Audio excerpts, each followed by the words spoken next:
Well, good afternoon and welcome to Diversity Dialogues here at VCU School of Dentistry. I see lots of folks signing up, so the attendee numbers are jumping as we've just started the webinar officially, and we will get started in 1 second as the stats are populating. And thank you so much for joining us this afternoon. My name's Carlos Smith. I am the Director of Diversity, Equity, and Inclusion, as well as our Director of Ethics Curriculum at VCU School of Dentistry. And it's my honor, I'm like a kid in a candy store today. I always enjoy doing these dialogues with various guests, but I am really smitten today to have just three outstanding, really juggernauts in the field of dental education and dentistry, and I would say higher ed in general and health professions education in general. They have really blazed just amazing trails and continue to do that. It's my privilege that one of them is the reason I'm even in dental education. And that Dr. Marilyn Woolfolk helped recruit me to the University of Michigan almost 20 years ago now. And so I am just elated. And I think anyone in dentistry or dental education certainly would argue that they stand on the shoulders of Dr. Jeanne Sinkford, and the work that Dr. Price has done is outstanding and long blazed trails in West Virginia. So I'm just smitten to be here with this outstanding group this afternoon. So we'll go ahead and get started. We have with us Dr. Shelia Price, who's the Associate Dean of Admissions, Recruitment and Access, and a Professor of Diagnostic Sciences at West Virginia University School of Dentistry. We also have Dr. Jeanne Sinkford, who is a Professor Emeritus and former Dean of the Howard University College of Dentistry, Dean Emeritus, and the first woman Dean of any U.S. dental school. And of course, Dr. Marilyn Woolfolk, who's a Professor Emerita of Dentistry and Assistant Dean Emerita of Student Services from the University of Michigan School of Dentistry. It's just a delight to have you all, and welcome, welcome, welcome. Thank you so much for being with us this afternoon. And so we'll get started. I want to introduce, I think most people probably tuned in this evening are aware that you all have published a new book, Undaunted Trailblazers, Minority Women Leaders of Oral Health, for Oral Health. It's just a dynamite read, a collection of 31 inspiring stories of triumph and achievement. I was just letting them know that I read it in almost one sitting. I didn't want to put it down because you're learning so much about these individuals that they highlight. And so we'll get started with our questions. I'll start with Dr. Price. Could you share with us what prompted your decision to come together and publish the book, Undaunted Trailblazers, Minority Women Leaders for Oral Health?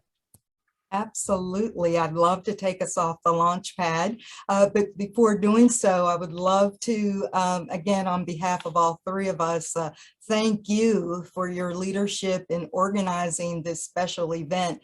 We're truly honored. And from West Virginia to Virginia, I would say it was very neighborly of you to invite me particularly. Yes, so good evening, everyone. To answer your question about our decision to come together to publish this book, actually, it was something we stumbled upon because in May of 2019, our sole purpose of coming together was to meet in Washington, D.C. to celebrate the illustrious career of Dr. Jeanne Sinkford. And she had recently, and I always say I can't use the word R-E-T-I-R-E in the same sentence with her name because she is not your typical retiree. But we wanted to celebrate the career that she had, but more importantly, the imprint that she made on our lives individually, interinstitutionally. we felt truly honored at West Virginia University and the University of Michigan to have such a luminary help mentor us throughout our career. So we were just truly honored and blessed by her mentorship, and wanted to do something special and out of the ordinary. And yes, it was a little selfish of us, wasn't it, Marilyn, that we did not invite any other women to join us. We just wanted this this one day with Dr. Sinkford, and it was a glorious day. The sun was bright in the nation's capital. We met at the hotel, and we did not have an agenda at all. And we just said, what do we want to do today? And boy, that's liberating to have the freedom of filling in the blanks for an entire day with Dr. Jeanne Sinkford. So that's what we did. We spent a lot of time at the Smithsonian National Portrait Gallery. You know, the adage, a picture's worth 1,000 words. Well, we were able to spend, again, a huge amount of time just looking at these portraits and reading the associated placards about the accomplishments of so many individuals in our nation. But we found ourselves somewhat lingering and really investing our time when we perused the women's suffrage exhibit. And again, we tipped our hats to the women before us in blazing a trail to make things better for all of us, not just women of color. So then we built up, I guess, a good appetite after that, and we went out to dinner and just started again a casual conversation. And we found ourselves continually going back to what we saw at the gallery. And then we started making parallels with what is current in dental education, in oral health profession in general. And then we started thinking, where are the women, particularly the minority women for oral health? And we had a very short list. And from there, we then, you know, one of the things that we like to do when gathering to celebrate someone is to gift them with something. Yes, she gifted us with her time, but I had located a book called Legacy, the Dental Profession. And interestingly enough, it's a compilation of a lot of leaders and their perspectives on oral health, but Dr. Sinkford was the sole woman leader highlighted in this book, the sole woman in dentistry, DDS, DMD role model. And we were intrigued by that finding of the vacancy of the spotlight on other women. So from there, we ramped up the conversation. Dr. Sinkford, I have to say that she is a mighty force. When there has been a seed planted for a potential book, she says, we've got to continue this conversation over teleconferencing, actually in a series of weeks and months ahead. But I do want to fast forward with something really important that we want to collectively share with the audience. And that is when developing this book, one common denominator was we are not self-seekers here. We are wanting to turn the light and put the beam on other women who have made a difference in oral health in the United States, particularly. However, when our senior editor came on board, she saw what she described as a vacancy. She says, oh no, ladies, you must be included in this book. And believe me, we resisted. We resisted more than once, going twice. And then Dr. Woolfolk and I, we went offline. Dr. Sinkford, I don't think you knew this, but she and I, we had a conversation and we said, you know, it is a must. We have to put our stories in this book, because if we don't, Dr. Sinkford will not. And if Dr. Jeanne Sinkford is not in this book, it would be an incomplete historical compilation. So with that, senior editor Englehart twisted our arms, and we decided to put our names in the book. But the short version, of course, is Undaunted Trailblazers. We were looking for courageous women who had not necessarily been celebrated, and we wanted to put together a collection of individuals who have made a significant difference in oral health in the United States and beyond. So I know I've gone on and on, but most importantly, the real seed and the foundation for this book is Dr. Sinkford, our beloved Dr. Sinkford. So Dr. Sinkford, we thank you from the bottom of our hearts for everything that you've done. Thank you, Sheila, but I want you all to know it's not about me, it's about we, okay? Each one of us had a role in the development of this document. And one of the things that stimulated me to keep us working was because I'd worked on the history of the ADA. I'd worked on the history, I'd been at the Institute of Medicine for the National Academy for 25 years.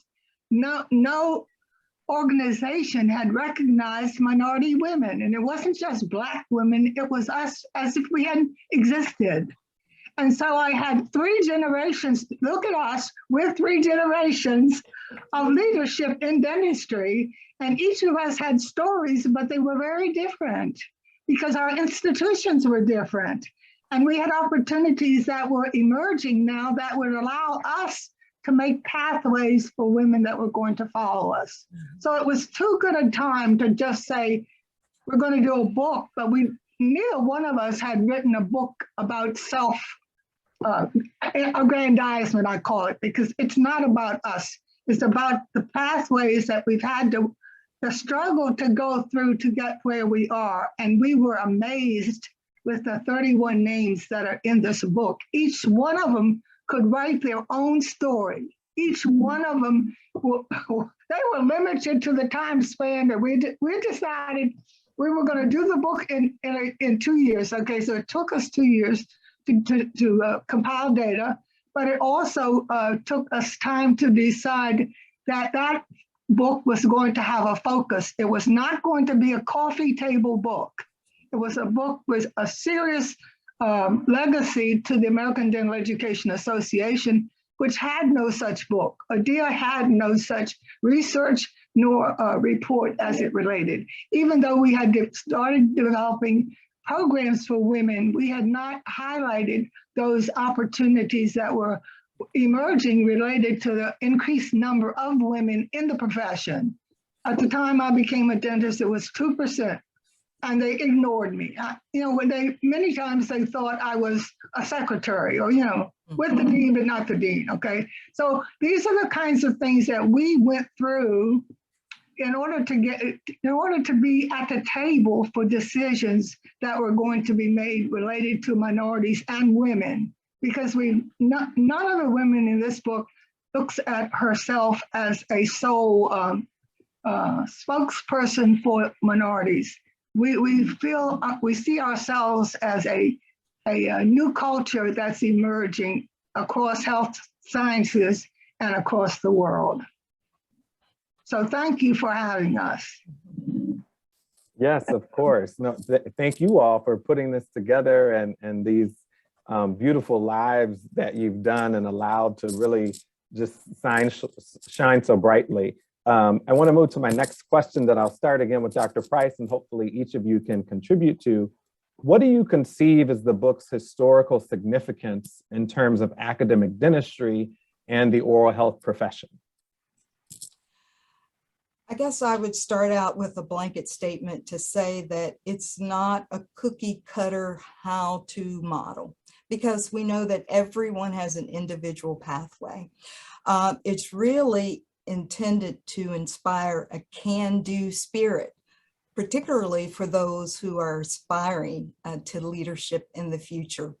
But actually, it's a threefold historical significance in my view. An individual tool for, again, those wanting to come along the pathway into leadership roles, but also for individuals who are mentoring, who wish to mentor and help individuals from underrepresented minority groups, those that are first generation college, those from economically disadvantaged backgrounds and such, to get over the hurdle that have historically been in place for people of color, particularly women of color. So secondly, mentors. It's a great tool for them. But thirdly, and probably even more importantly, it's for organizational leaders, those who want to inspire a cultural shift, those who do embrace DEI genuinely and want to see a change within the future of healthcare, but particularly oral healthcare and dental education. Yes, I mean, you said beyond a mouthful there, and so much that we could unpack. Dr. Sinkford or Dr. Woolfolk, do you have thoughts on how you conceive the book's historical significance? I thought it would be a great teaching tool. We have tried so hard to develop instruments that the new schools, particularly the new schools, we've got about 16 new dental schools, okay? Those schools are traditionally structured, and we want to change that structure and culture. And so if we can, Adela has some training tools now that they have developed, and we have benefited from that attempt to create a structure for learning and for change. And so that's where we are right now, trying to build a culture across the dental educational institutions that embrace the background that we have for them as they move forward. We're not wanting to throw out the old, but we're trying to improve on the old because the old got us where we are now.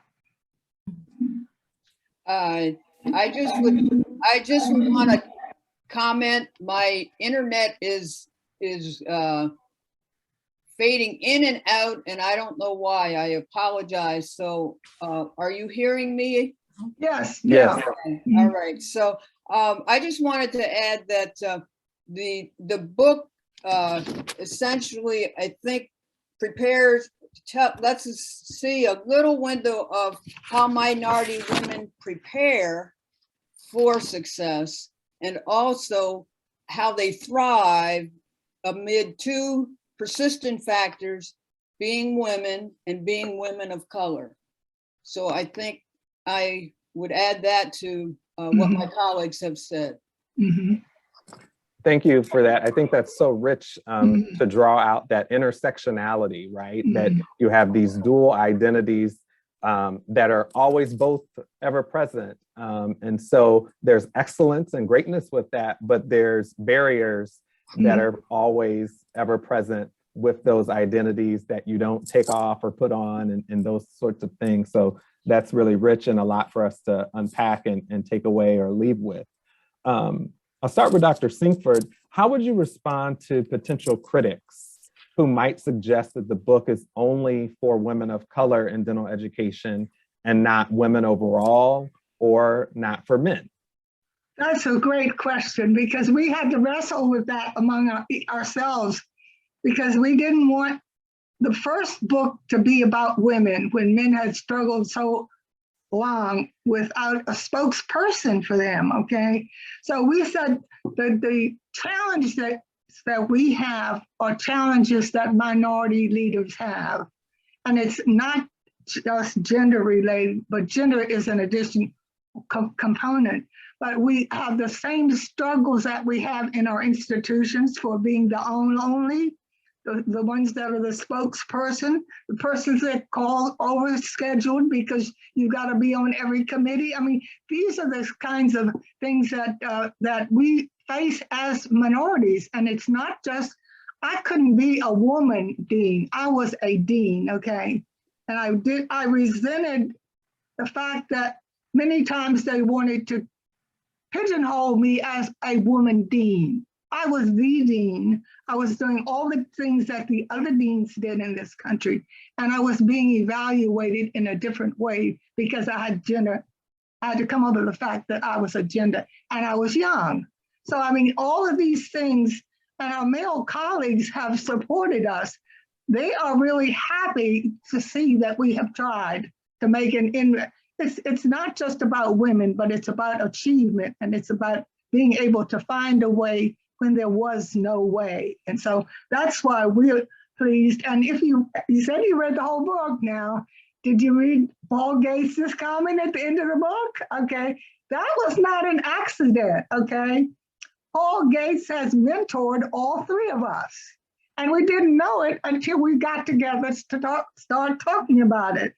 So we said, well, why won't we ask him to make some comments that will be relevant to any male that picks up this book that thinks that it's a sissy book or girl. It's not.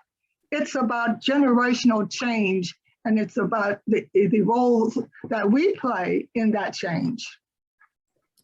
No, thank you for that. May I add? Please do. Oh, may I just add something, I think, to put the punctuation mark on what Dr. Sinkford has shared, is threaded throughout the book. You will see examples of men who mentored us. In fact, I want to give a special thanks to my mentor, Dr. Robert Biddington, who made it his mission to introduce me to Dr. Sinkford and to Dr. Gates, because I am certain, looking back on time, he knew that I needed mentorship of a strong woman, and also someone who could pair with my background as an African American who is coming up through a majority institution. So I, again, want to just emphasize to the audience and those reading the book to keep a keen eye on the number of trailblazers who give accolades to the men who help mentor them throughout the process. So we thank all of those men who came forth at a time when it really wasn't a popular thing for men to mentor women, but nowadays it is. So let's stay the course and get more men on board. So thanks for allowing me to add that extra commentary. Yeah, Dr. Woolfolk, do you have insight there at all?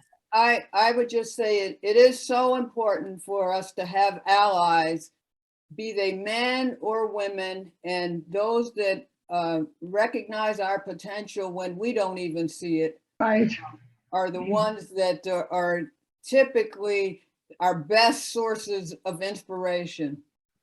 That's great. That's a great comment. Thank you so much for that. And as a male, I will veer off script and just say, you know, men have been centered for thousands and thousands and thousands of years, right? We have this very male-centered culture that remains. So it's okay if men aren't centered, right? It's okay if women are at the center of what we're discussing. And I think similar to all of our DEI efforts, what people, and what I know all of you have blazed such trails, and what people have to understand is, you know, this isn't pie. We're not dividing up sweet potato pie.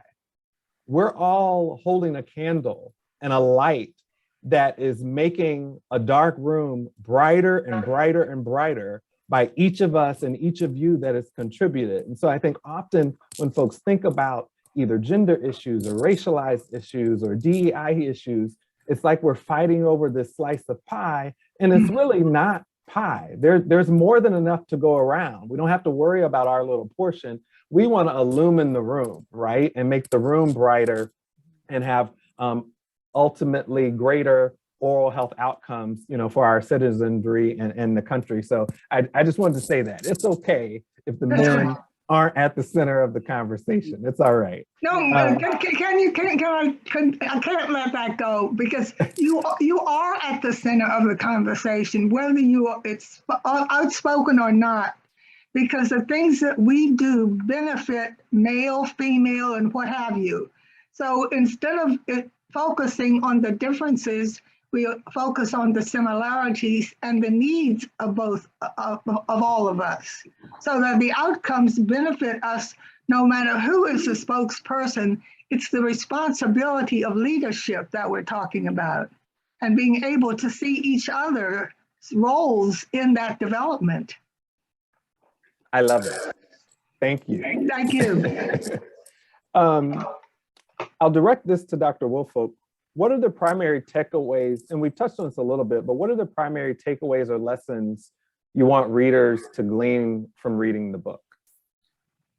Well, in addition to the ones we've talked about and touched, one of the primary focuses would be the book represents a unique historical documentation of the lifetime contributions to the advancement of oral health made by minority women leaders. It fills a void in the literature where the contributions of these women have been scarcely mentioned and thus by omission characterized as unimportant. Now, the groundbreaking work of these women that has been so crucial to any improvements in oral health that we benefit from today and will benefit from in the future is captured for history, and the body of work can be appropriately credited. So the work of these determined leaders looms in importance because it occurs not in isolation, but in the context of the inherent biases against color and gender. I call our attention specifically to the minority women oral health pioneers listed in the book on page 281 to 287, and an accounting of notable firsts that spans more than 130 years. There was significant effort expended to identify and confirm with accuracy the accomplishments of these women through extensive research to provide a comprehensive depository and record of their achievements and valuable contributions. Starting in 1980, you will see with Ida B. Gray becoming the first African-American female dental school graduate in the country, albeit from the University of Michigan. There you go.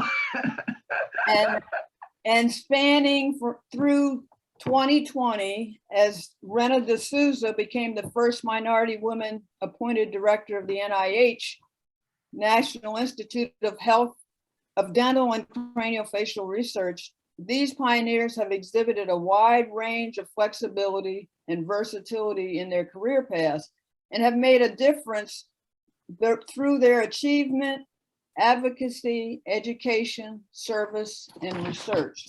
And so now, for instance, this is Women's History Month. So let's look specifically starting in 1924. I'm just going to capture a few. In 1924, Dr. Mary Jane Watkins became the first woman dentist in the military. And then in the year 1975, Dr. Jessica Rickard became the first American Indian female dentist, and Dr. Jeanne Sinkford became the first woman dean, as we have alluded to, in the US in any dental school. Fast forward a little bit, I can't capture everyone, but in 1991, Dr. Agnes Donahue was the first executive of the US Public Health Service's Office of Women's Health. And in that same year, Dr. Vivian Pinn became the first director of the Office of Research on Women's Health at the NIH. Dr. Pinn, by the way, was born and raised in Virginia. And she is a graduate of the University of Virginia School of Medicine. So you Virginians can be proud. Continuing on through the list, in 1993, Dr. Julianne Lewis, excuse me. She was elected the first Black woman president of the American College of Dentists. And in 2002, Dr. Marcia Butler became the first woman vice president of Colgate-Palmolive Company. In 2015, Dr. Carol Summer-Hayes became the first Filipino president of the American Dental Association. We can see from the accomplishments of these stalwart leaders that barriers of race, ethnicity, and gender can be overcome, and we hope the readers will use that as motivation to continue efforts to level the playing field and bridge the gap to justice and equity in healthcare. That's a great synopsis. Thank you so much for that, Dr. Woolfolk, and for all of the listeners.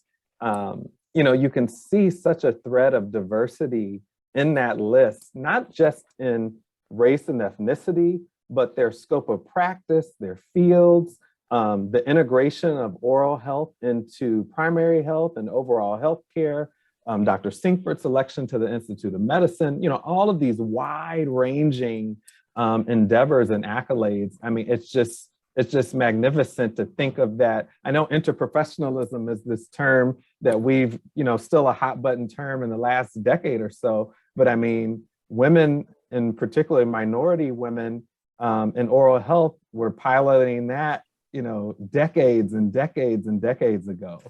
So that's just a beautiful lineage to see. I'll start with Dr. Sinkford with this question. What one piece of advice would you give to female students and oral health professionals who are interested in academia and advancing through the dental leadership ranks to become a dean or other academic or clinical leader? That's a big question. And people ask me this all the time because my trajectory was not to be a dental dean. I wanted to be a researcher. That's why I stayed in school all those years. That's why I got the PhD. And I was on my way to really, I thought was new discovery because I was interested in implantology before they even talked about implantology. They didn't even have a part of implantology in the prosthodontic advanced training programs. So now I'm looking at all of these new opportunities for women and for minorities. So we're not just talking about women. We're talking about the opportunities for the oral profession in global and local politics. And I think there are three things I think I would talk about. A varied academic background. We academics, my granddaughter now is at the University of Michigan, by the way. And I don't know what she's going to do, but there are many opportunities available to her, and people are trying to recruit her this way, that way. So I'm saying, study broadly and a broad liberal arts education. Get some science, get some humanities, get some idea of how your mind will fit into the global perspective, because we have to have a global perspective now. Then we have to look at the management skills, because it's not just leadership, but it's management that we need. Because we find we have leaders that want to lead, but they don't know how to manage. So when you talk about leadership training programs, and I'm specific about not only leadership, but management. How do you develop the team? How do you manage that team? How do you assess outcomes? So they need to have a good sense of management. And then I would suggest that I'm really proud that we now have 23 of the 66 US deans are women. So I didn't have anybody to ask except males. So now look at those new women that have been selected to be deans. they're being taken out of our research pool. They're being taken away from our public health pool, because many of them have public health degrees. And then they're also being taken from our leadership schools, because we do have programs now that are leadership programs. There were no leadership programs when I came through.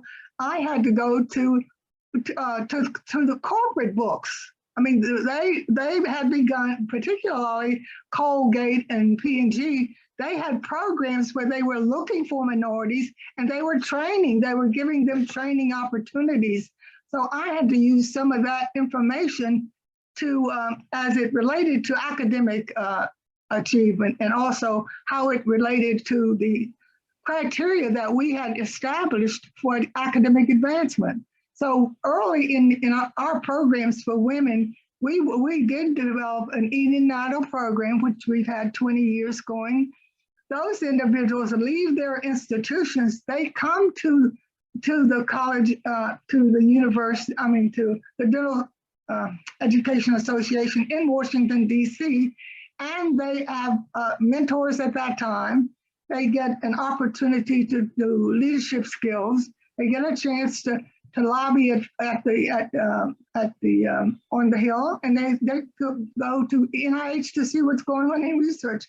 So the broadened way that they get that kind of training is something that I would suggest highly. But also the two schools that do have African-American women deans, they are happy to talk to them. Sherry Farmer-Dixon from Mary and Andrea Jackson at Howard. And then also the males, our male deans, they are always willing to help young women and young students who are serious about careers. And so those are the three areas that I would focus on, but I would also highlight the fact that take advantage of leadership training and skills development. Awesome, thank you for that. Dr. Price?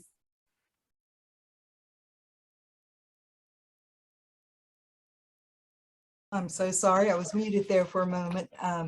That is hard to build upon. Dr. Sinkford brought such wisdom there, but I would just say, gear up for the climb. Future leaders, gear up.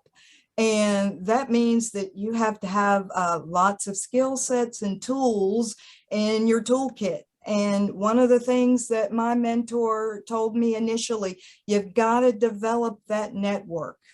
And it's not only your personal network, but your professional network. And thus, he introduced me again to Dr. Sinkford and Dr. Gates at my first ADIA meeting when I was a junior faculty member. So the network is very important, but also we've got to have heart and grit, because the climb will have its challenges. That's inevitable. But you can overcome those challenges, again, with your network and just having that heart and that determination. An early mentor of mine used the word perseverance, and I've adopted that as my personal and professional motto. We have to persevere, get through tough times, because there is a bright future ahead. I often tell my incoming students about dentistry being a hands-on profession, and I illustrate advice to them by using my hands. And I'll tell them to use your dominant hand, and in my case, my right hand, to reach out and serve, because that is why we enter this profession, to serve and to support and to improve the health and well-being of others. And you use your other hand to reach out for the assistance that's there. Someone once said that if you reach out, there's always somebody reaching back to help you. So make sure that you leave your hand extended to serve, but also to have access to those mentors and coaches and sponsors along the way. Never give up, and don't fear failure. I think sometimes that can be a deterrent. Some people shrink back and turn back when they come upon a stumbling block. Let that be your stepping stone, most definitely. And if we can see it, we can believe it. And if we can believe it, we can see it. Someone that I mentored some years ago gave me a placard that I have prominently displayed here on my wall that basically says, "Thanks for believing in me." And it's amazing what that little kernel can do for one's transformation and advancement.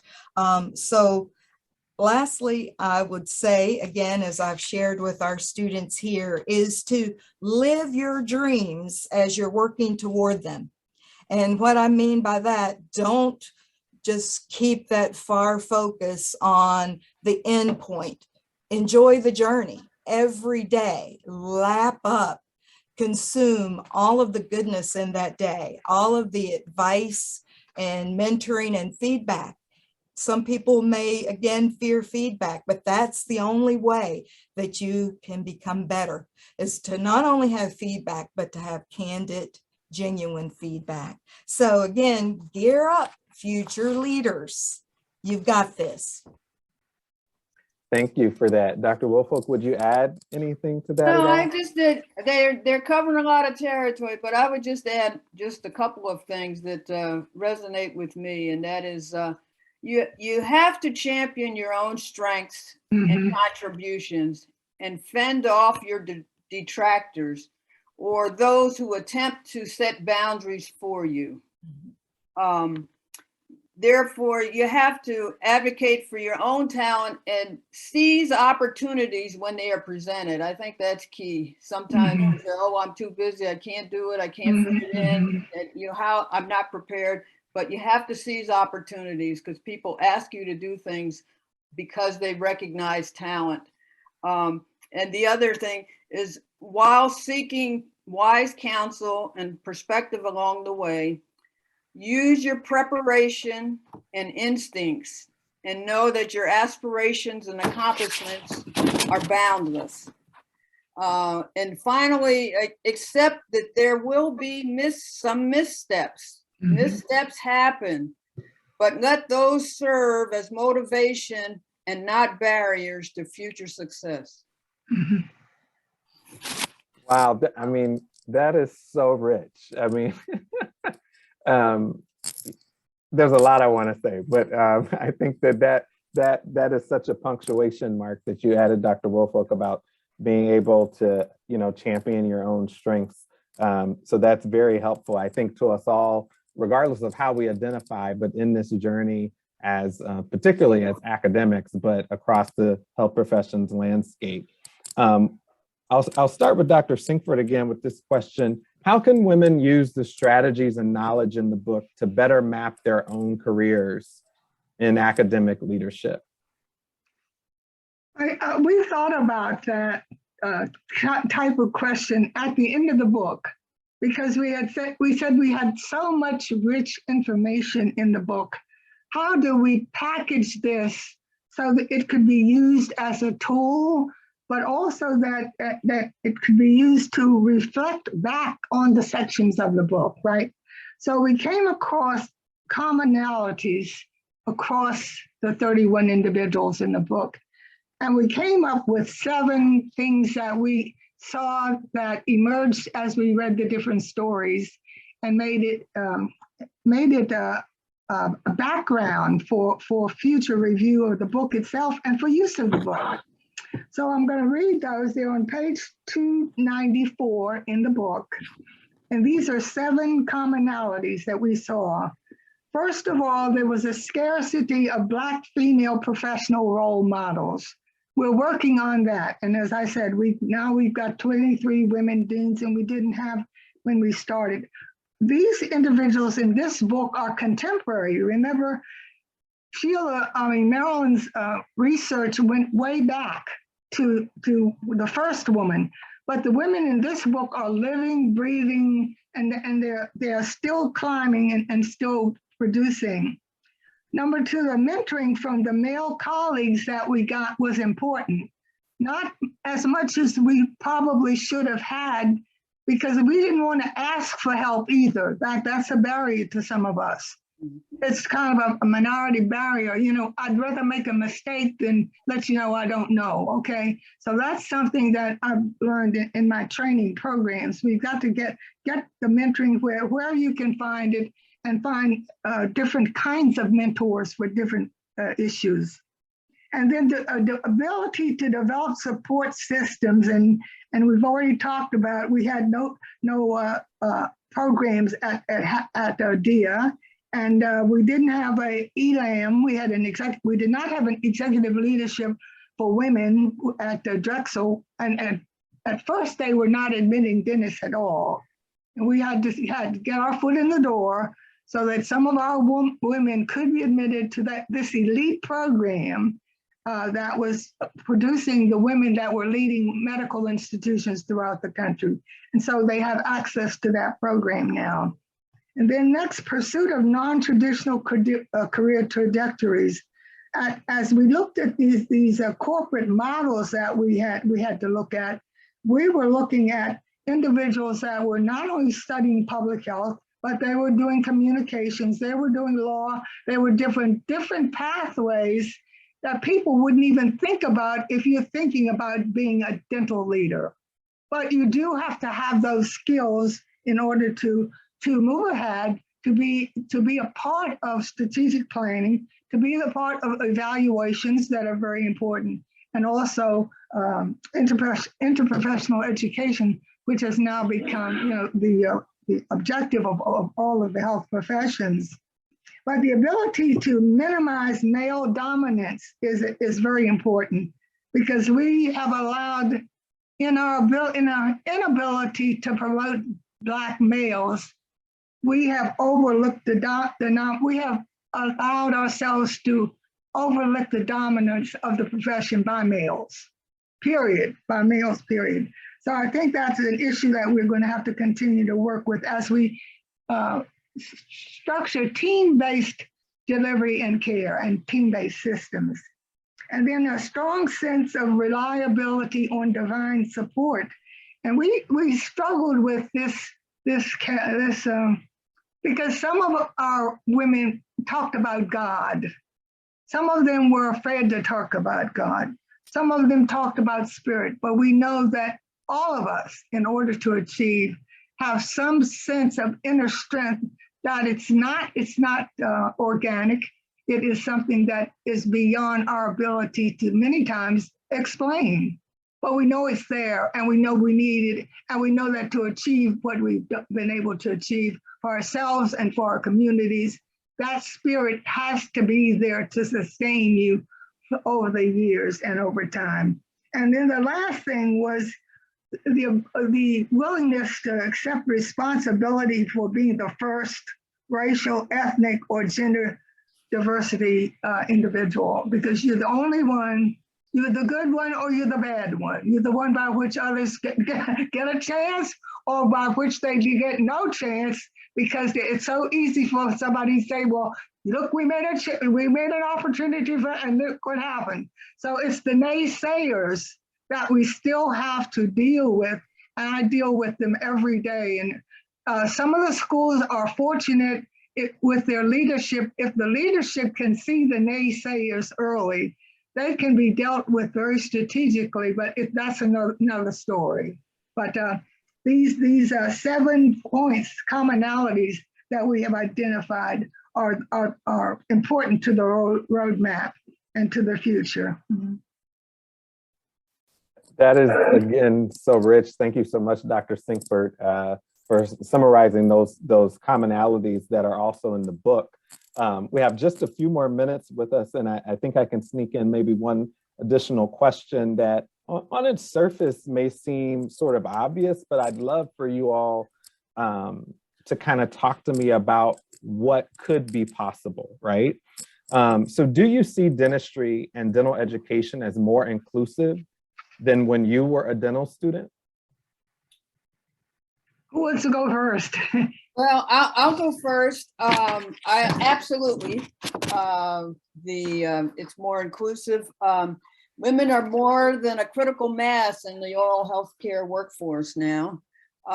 They've become pillars of hope for the future. And with that, their vision for including all marginalized communities is pronounced. Women of all demographics have been entering the dental profession as dentists in greater numbers at a time when there has been an expansion in the positions and roles of advocacy and authority available to them. And so what we are seeing, which is very, very refreshing, is the fact that people are seizing the opportunities when they are presented, and that there are more of them. So I would just cut it at that and let my colleagues expound. Well, Go my ahead. comment was going to be related to the accreditation standards. And we have diversity accreditation standards that we didn't have in the past. And I hope that that will make a big difference about the content of the programs, what they're taught in our professional schools and how they're evaluated. So I think it's definitely a change when we didn't have any diversity. We had to fight for diversity standards or accreditation standards, but also for our outcomes, health outcomes as it relates to interprofessional education and collaborative care. We have to work with the other health professionals that have to solve the diversity issues among their professions, but also community health. And we found a lot of these individuals that we were looking at as our leaders also have public health degrees. So that thread runs through across the health professions, and it's very important for us to use that knowledge base to change the system, but also evaluate health outcomes in the future. I agree totally with everything that's been shared. I just want to say that we're seeing greater support from the foundations that believe in diversity, equity, and inclusion. And through their efforts, a number of the dental schools are being able to make a change or adjustments in their policies and procedures. And just a shout out, because we were part of the Robert Wood Johnson Foundation dental pipeline program as an example. W.K. Kellogg, Dr. Sinkford has been a mighty force in working with that foundation for academic careers or access to careers, faculty development and such. We have these tremendous partnerships, particularly with ADIA in supporting some of our programs, such as the Undaunted Trailblazers symposium that was just a couple of weeks ago. So there is change afoot, and I'm very optimistic about our future. Thank you. I think that's wonderful. And we'll sort of wrap things up to be respectful of everyone's time. But I'm going to have to play this again just for myself to get all the nuggets that you all shared. And I love the hopeful enthusiasm that you all embody. I do want to kind of end here. You can share whatever you want, but I also want you to address, what barriers remain? What do we still need to be doing? Where do we still need to go? Where do we still need to be pushing as it relates to gender parity, women's success, success of those who are from minoritized or historically disenfranchised communities, particularly our African-American percentage of dental graduates is fairly steady, not really showing a market increase as maybe with some of the other populations. What do we still need to do? What's left to do? You want us to start over? I'm thinking a short answer to that question is we just had a report that was released, oral health, okay. That almost documents what David Satcher did 20 years ago, right? That the issues are still the same, we're talking differently, but the issues are still great. And they're costly, and they are different in different parts of the country.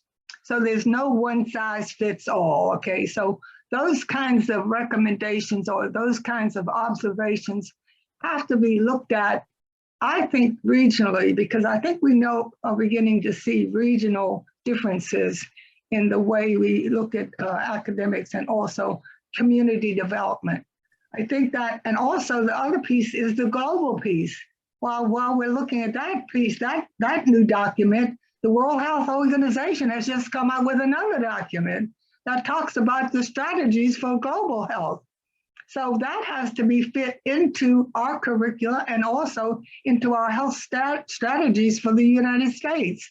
So those two big documents have a framework that we can even write our own next document because they've done the research and the research is updated. They paid a lot of money for the research.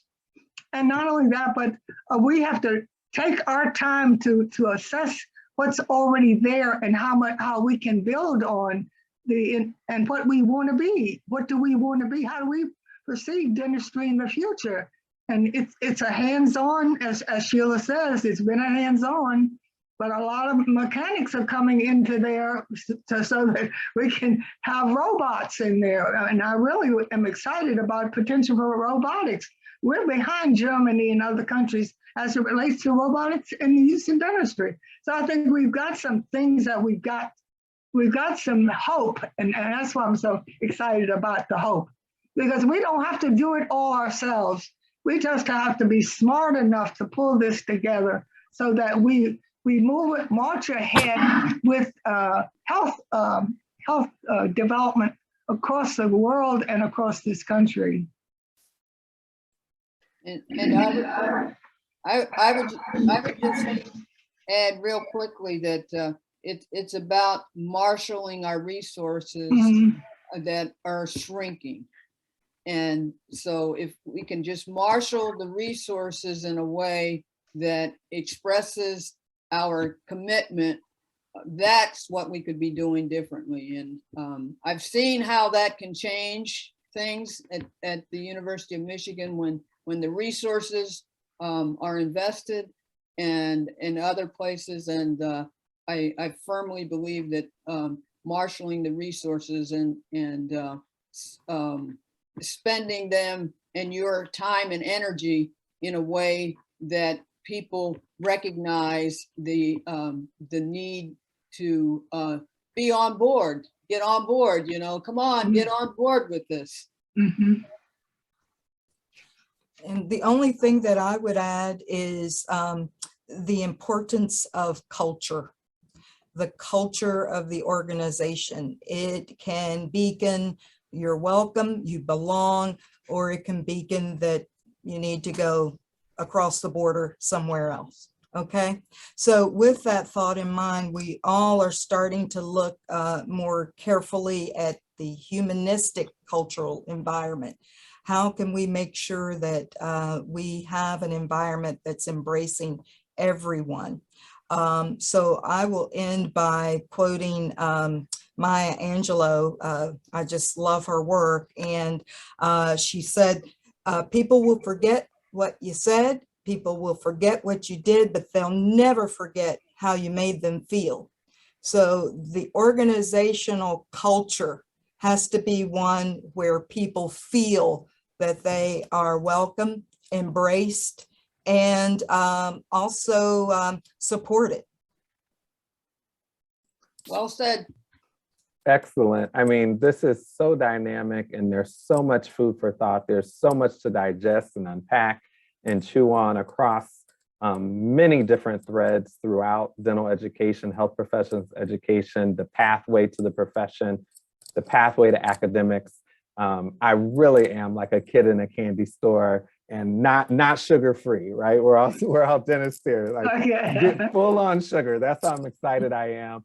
And you all have just blazed, really trailblazing seems trite. I need some other term to really capture just how much you all have done to advance not only dentistry and dental education, but open up pathways for careers and for people to dream beyond what they saw of themselves, right? I mean, I can remember, and because I'll take this liberty since I'm hosting, I was a part of some of this future faculty development at the University of Michigan almost 20 years ago when Dr. Woolfolk and others came up with this Gateway Future Faculty because of Dr. Sinkford's funding and work she had done with the Kellogg Foundation. And so I remember you coming to Michigan and speaking to us in Ann Arbor as a dental student. And I think maybe Charles Sanders, who used to be chair of ortho at Howard, also came. And so, I mean, you all just have illumined so many pathways. And I know you very rarely probably get true kudos and thank yous or students that reach back and say thanks. And so I just want to offer a collective thank you from those of us who are coming behind you, and that there are folks that want to pick up the mantle and that these programs do work. I wouldn't be here if those programs, the HCOP programs from yesteryear, the programs that we continue to develop and look for resources to develop. I really am the product of those programs. And now we have a new cadre coming behind me.